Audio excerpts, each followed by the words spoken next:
सिर्फ इसलिए कि मैं खुद नहीं जानता था मैं क्या कर रहा हूं। नहीं जानता था, और जब जान गया तो मेरे पास में कुछ नहीं रहा। वो बेचारी छुप छुप कर मुनीबा से मिलने आती थी, अम्मी से मिलने के लिए आती थी, और मैं सबको घर में धमकाता रहता था।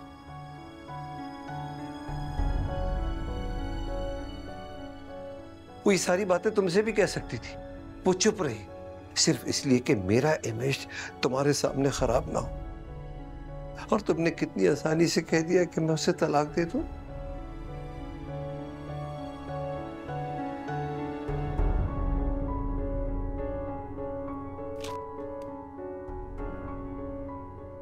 ये देखो, ये तलाक के पेपर भिजवाए थे।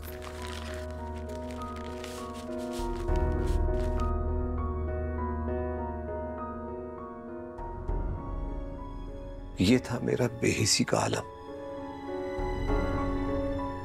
और जब वो मुनीबा के साथ हादसा हुआ ना,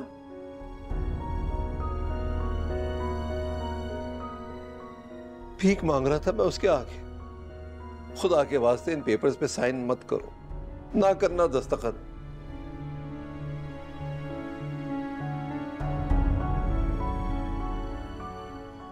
बहुत मोहब्बत करती हो ना तुम मुनीबा से, तो फिर बताओ ना क्यों खफा है वो तुमसे। आज तुम उसे होशो हवास में देख रही हो ना, तो सिर्फ वो अपनी मां की वजह से है, गौहर की वजह से।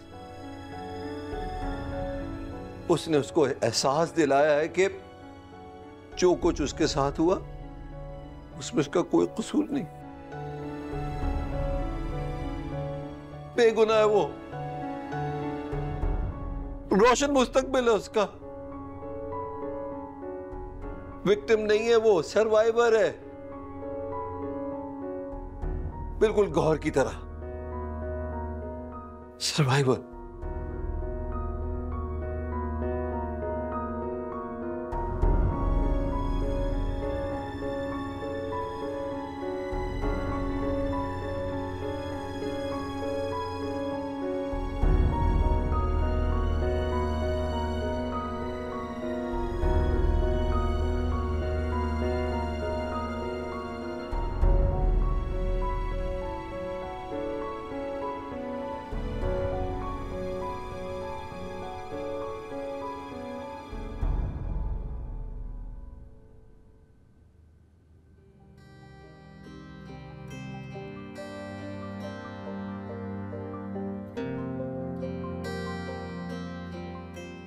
गौहर, बेटा यहां आओ,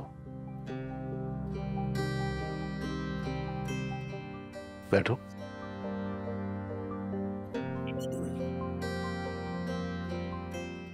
मुझे तुमसे कुछ बात करनी थी, और ये बात एक बाप अपनी बेटी से कर रहा है। बोले।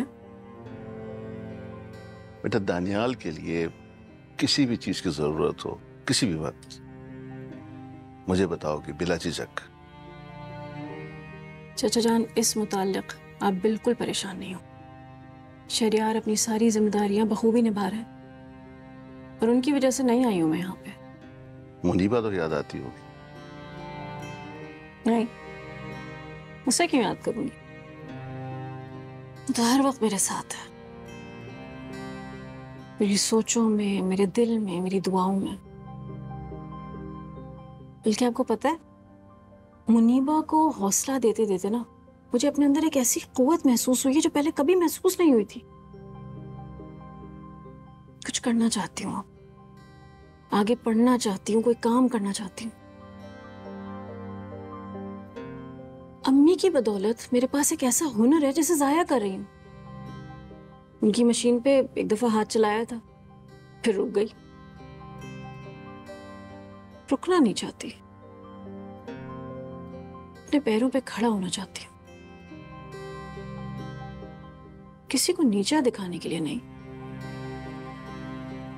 बल्कि इसलिए कि मेरे अपने बच्चों का सिर्फ फख्र से बुलंद हो जाए। अल्लाह तुम्हें तुम्हारे इरादों में कामयाब करे। तुम सब कुछ कर लो। बिल्कुल कर लूंगी। फिलहाल तो चाय बनाने जा रही हूँ, पिएंगे? बिल्कुल पीऊंगा तुम्हारे हाथों की चाय, मना कर ही नहीं सकता। भी आती है।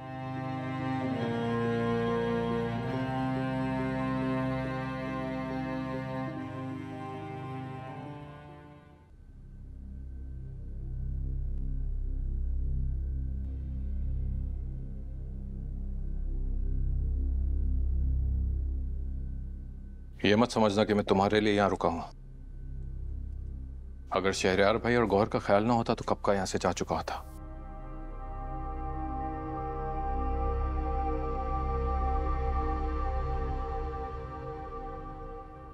बहुत अच्छा लग रहा है ना तुम्हें?